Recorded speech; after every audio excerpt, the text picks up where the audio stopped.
What's up, guys? OpTic Predator here again, and this video is going to be a sniper accuracy tips video. And so pretty much like everything I'm going to say, it's going to be like little details that can help improve your accuracy. It's not like something that like I tell you this and then you go do it and then your accuracy is ridiculous. These are just like the little tiny things that I do to help me with my accuracy, and they're a bit extreme too. Like if, for example, just like your posture. You know, you have to, like, a long time ago I used to have to sit where I had my feet on something, like they were up on like a chair or something. You know, just like your posture is gonna be a big deal to like help you perform at your best and to hit the extra shot that you might not have hit. So yeah, one of the things is your posture, and try and find a good posture that you play your best at. That's what I do. And then another thing to really help you quickscope, or not just quickscope, but to snipe accurately, is to know when to hold your breath. And a lot of people think that when you quickscope you don't hold your breath, but that's not true. To quickscope, it depends like how far away the person is. Like if the person's like all the way across the map and I'm gonna try and quickscope them, I am most definitely gonna hold my breath unless I'm super on that day, which lately I have been on. So, but yeah, if if you're playing on a high sensitivity, you definitely want to hold your breath when you quickscope long range. But up close, don't hold your breath, because you want to have your scope move as fast as it can, you know, to try and aim onto them. I've noticed up close I prefer a high sensitivity, and far away I prefer a lower sensitivity. But so when you quickscope long range and you hold your breath, it cuts your sensitivity down a bit, so it's easier to drag it over the person instead of overshooting it, if that makes any sense. Another thing is to always keep your eyes moving on the screen. Like, that sounds kind of retarded, but whenever I just kind of like zone out and I'm almost playing on like autopilot, I do a lot worse. Because like my eyes aren't moving as much. So like, to just like keep your eyes like scattering across the screen looking for people, and don't just kind of like stare at one spot, and if someone moves to the left then you move your eyes, but just like keep them moving in general. I don't know why, but I find that helps with me a lot. Alright, another thing is how much pressure you exert on your aiming stick. Like, for example, mine's the right one. You might play like Southpaw or something where you like use your left one or something, but I play with the right stick to aim, and I notice I do a lot better when I don't put as much pressure on the stick. That sounds sexual, but I swear it's not. Like, you kind of just want to like feather it. This is just sounding sexual, but I noticed if you don't put as much pressure on it, it's a lot easier to aim and be accurate. That's just me. You know, you might find that putting more pressure on helps you, but just the fact that you know that how much pressure you put on the stick can change your accuracy will help you. Like, you might be someone that likes a lot of pressure. I don't know, but just experiment with that. That sounds so fucking sexual. Don't sprint ever. Alright, guys? So, one of the things I really suggest is really not to sprint ever.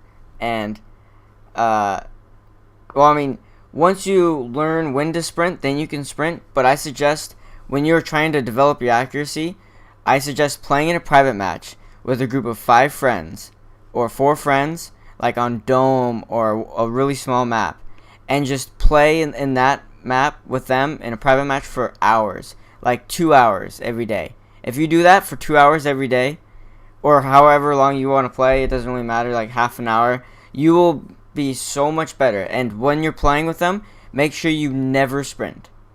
Sprinting is what gets people killed, because like they'll sprint around a corner and they won't be able to pull their gun up fast enough. It helps ruin like their accuracy. Just yeah, like you won't be too overconfident when you're sprinting. That's another thing, overconfidence. You can't be over or too overconfident when you're sniping. You wanna and what that means is you don't want to shoot too quick. You don't want to attempt to take the shot too quick with like your quick scope and just pulling the trigger. Because you might not have dragged it all the way on them, or you might drag it too much on them, or you just might completely miss. So make sure that you always take your time pretty much, and then when you take your time, the accuracy will come with it. Like you could spend the entire day hard scoping, and then when you do get in a situation where you have to quick scope, you'll notice you'll be able to hit the quick scope a lot more when you have been taking your time than if you're trying to like speed up every shot. That's one of the little tips. And then what else is there? Alright, when you see someone and you want to like engage that person, right when you see him, instantly stop moving. Just completely lift your left thumb off the stick, and then start with your aiming. Literally take it off. Like you don't have to have your thumb on the stick, and that'll help your aim so much. It's crazy because you won't be moving like that. That's the biggest thing in sniping, is to not move when you shoot. So like literally, if you take your thumb off your stick, it'll make you play like 1,000 times better. In my opinion, that's worked for me. I notice whenever I do my best, I'm always doing that. Like I'll just like lift it off out of instinct, and that's what you got to do. That way you don't accidentally move just a tiny bit and then it messes up your shot. And another thing is you don't want to. Alright, so there's two different types of, or actually there's three different types of quick scopes in my opinion. There's just like a quick scope where you put him in the middle of your crosshairs and then you zoom in, and then he's already in the middle of your crosshairs, and then you shoot. And then there's a drag scope, which there's like a short drag scope, and then there's a long drag scope. But they're all the same. They're all quick scopes. It just depends how long you hold your scope in. But so in my opinion, if you want to be a good kill feeder, you should short drag scope. And what that means is you scope in and you just drag it a tiny bit. Like you already get them positioned into your crosshairs a little bit sooner than you would if you would have just saw him and then scoped in and then dragged it all the way across the screen to get to him.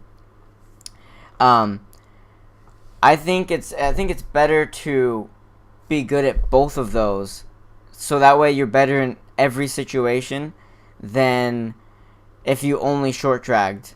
So I recommend learning both of those and not just limiting yourself to one, like just a short drag or a long drag or just a pinpoint one.